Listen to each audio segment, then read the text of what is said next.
Hi అండి, పుట్నాల పప్పుతోటి లడ్డు చేస్తున్నా. ఒక కప్పు పుట్నాల పప్పు తీసుకుంటే హాఫ్ కప్పు బెల్లం తీసుకోవాలి. తీసుకొని కడాయిలు వేసి ఒక హాఫ్ గ్లాస్ వాటర్ వేసుకోవాలి. వేసుకొని మంచిగా కలుపుకోవాలి. బాగా గరగాలి, నురుగు ఇట్లా వచ్చి రావాలన్నమాట.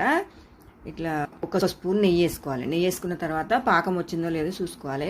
పాకం బాగా ముదురు పాకం రావాలి. వచ్చిన తర్వాత పుట్నాల పప్పు పాకంలో పోసి బాగా కలుపుకోవాలి.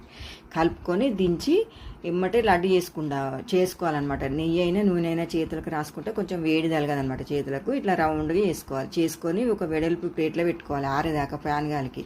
ఆరినాక ఒక గాలి కలగకుండా ఒక డబ్బాలు వేసి పెట్టుకోవాలి. మంచి ఈవినింగ్ స్నాక్ పిల్లలకి బెల్లం వేసి చేసినాయి కదా, చాలా బాగుంటుంది. హెల్త్ కూడా మంచిది.